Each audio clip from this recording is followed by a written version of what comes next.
Just listen to that. That single statement, it just perfectly captures a life of hidden terror. A world where, reverence and oppression lived under the very same roof. We're about to unpack this testimony, a story of captivity and an escape that is almost unthinkable. So today, we're diving into the incredible testimony of a woman named Leila. And her story, it all begins with a man who is at the absolute center of her world, her father.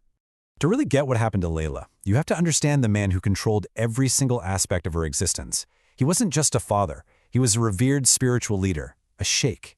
And this slide, man, it really shows you the two completely different sides of this man. In public, he was the holy man. I mean, when he walked into the mosque, the entire place would fall silent. People hung on his every word. But at home, inside their walled compound, he was the oppressor. His voice wasn't just a rule, it was the law. And his family, well, they were basically prisoners of his own twisted version of faith. Leila was raised to be the absolute model of obedience. Head down, eyes on the floor, never ever question anything. She knew all the prayers, every single rule. But deep down, she felt this profound emptiness, this desperate thirst to just be seen, not as one of many children, but as an individual. And this internal conflict she was feeling, it all builds to one single moment that just completely shatters her reality. It started on what seemed like a totally ordinary night, right after evening prayers. He calls her into his study. In his tone, it's unusually soft. He starts praising her for being the perfect daughter. Obedient, faithful, pure. Leila is just confused, totally unsure of where this is going. And then he leans back in his chair, and he says those words, "I have chosen you for myself. You will be my wife." He actually tries to justify it, saying that as a sheikh, he has special permissions. He uses these extreme, controversial interpretations of religious history to back up his command. He tells her this is halal, that it's permissible before Allah, and that she'll live with more honor than any other woman. For a moment, she can't even process it. She just repeats his words back in a whisper. "Your wife?" In that one instant, the man she both feared and obeyed revealed himself as not just her father, but as her captor.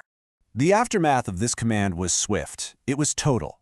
Her world, which was already small, just shrank to the size of a cell, and the walls of that cell, they were built from twisted scripture and pure fear. When she begged him, calling him Baba, which means father, he replied with this bone-chilling command.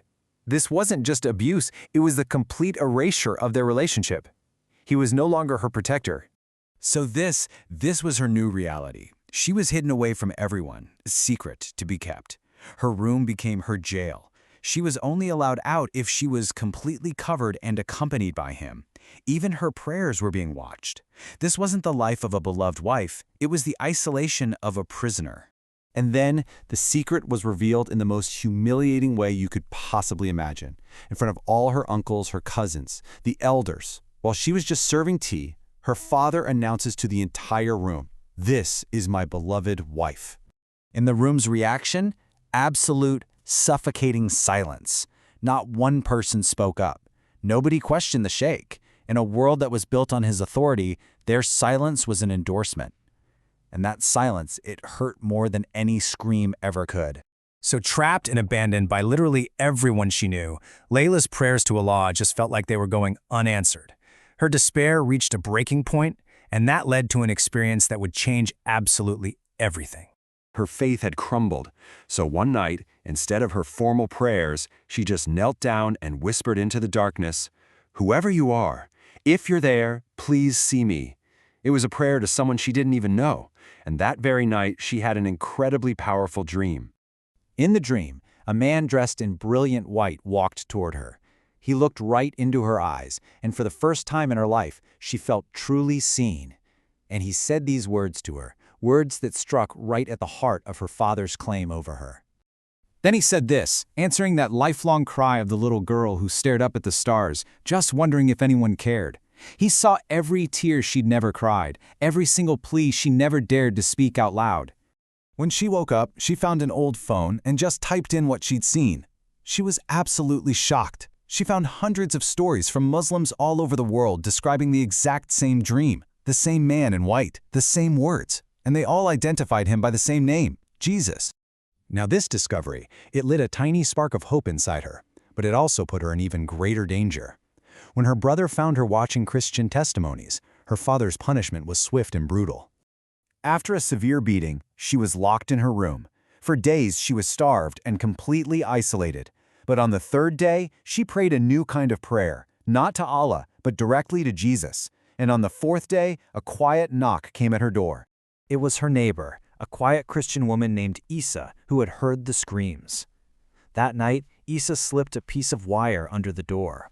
With one loud click, Leila picked the lock and fled through a hidden gate her neighbor showed her, escaping into the night with nothing but the clothes on her back. Her escape was just the beginning of a whole new journey.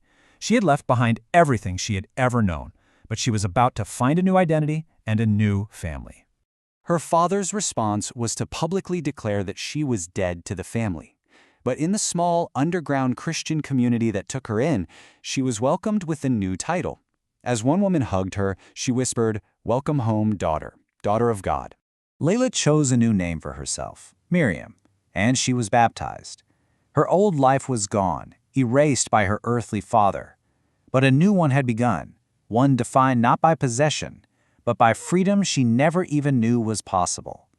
And this verse became the anthem for her new life, leaving us with a final, powerful question. What does it truly mean to be free?